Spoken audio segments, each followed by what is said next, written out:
Further afield, new satellite images provided by a French defense firm show 122 objects floating in the southern Indian Ocean. Officials say it's not far from where other satellite sightings showed what could be a debris field of the missing Malaysia Airlines flight MH370. Planes flew out of Australia this morning trying to spot the objects. In total, 11 planes and 5 ships are set to continue scouring the search area, which is 2,500 kilometers southwest of Perth on Australia's west coast. Bad weather is still posing a major obstacle. The plane went missing earlier this month after taking off from Malaysia to Beijing. All 239 people on board, most of them Chinese citizens, are presumed dead. Well, let's stay on that Malaysian airline MH370 story. I mean, the mysterious disappearance of the plane has certainly baffled many people around the world. The question now that's also coming up is, what impact will this have on Malaysia Airlines? And could this incident lead to a loss of confidence from travelers? Let's go live now to our correspondent in Beijing, John Bailey, our Asia correspondent. John, good morning. Before we get into the nitty-gritty, I see we're hearing reports that the planes are out again this morning. Any news on the latest about the search? Well, Dan, on Thursday evening, the announcement was made that the French satellite has picked up more than 100 floating objects. So now we have these 5 vessels and about 12 aircrafts searching in that area to try and locate these floating objects. It's not sure if it is related to the missing Malaysian flight. The concern really now is that the weather is changing, and there's thunderstorms and gale force winds that are threatening to impede the search. So the search parties in that area are trying to get there as soon as possible, try to get that information, because today would be the best day to try and spot that, because once the weather moves in, they will be delayed for another day or even more.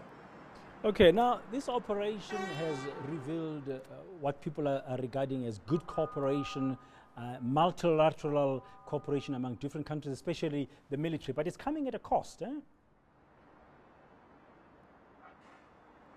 Yeah, there's certainly a huge cost involved. What's interesting, though, is that none of the partners in this multinational search has spoken about cost. Just to give you an indication, the Pentagon has committed $4 million to the search, but that will run out by the end of April.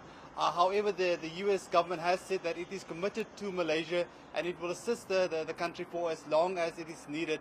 Then also Australia, which has taken charge of the search in the South Indian Ocean, they've said that they are in it for the long haul, and they have a commitment to the passengers, the crew, as well as the family members, and they will continue the search until it's not necessary anymore. And even Japan has sent in 113 crewmen to the area, and they've given 5 aircrafts as well, which is even more than what America has done. But the big pressure, of course, is actually on China, because most of those on that flight were Chinese. So the Chinese, to save what some people might refer to as political face, they need to try and be part of the search for as long as possible until there is proof that the plane has gone down. Because their premier, Li Keqiang, has said that as long as there's hope, the Chinese will continue with the search.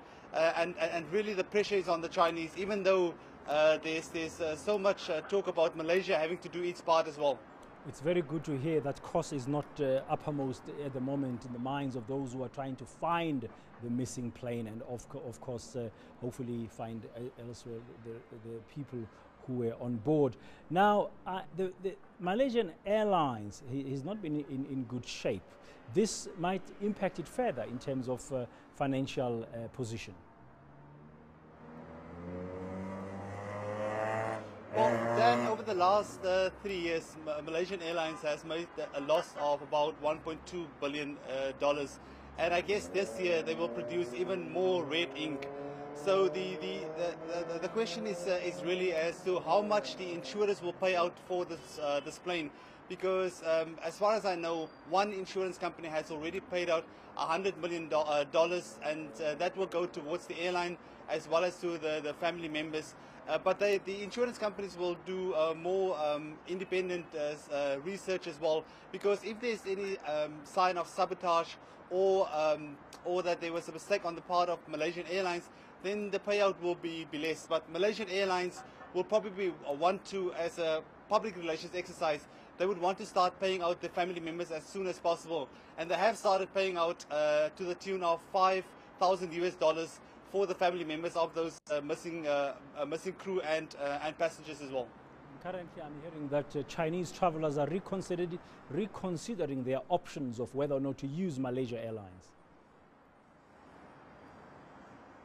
Now, what is interesting was that on Tuesday, the day after the Malaysian Prime Minister Razak made the announcement that they believe the plane has gone down in the South Indian Ocean, there was a poll, an online poll that was run here, and the result was that 77% of the Chinese who took part said that they will not consider Malaysia again in the future as a destination to travel to.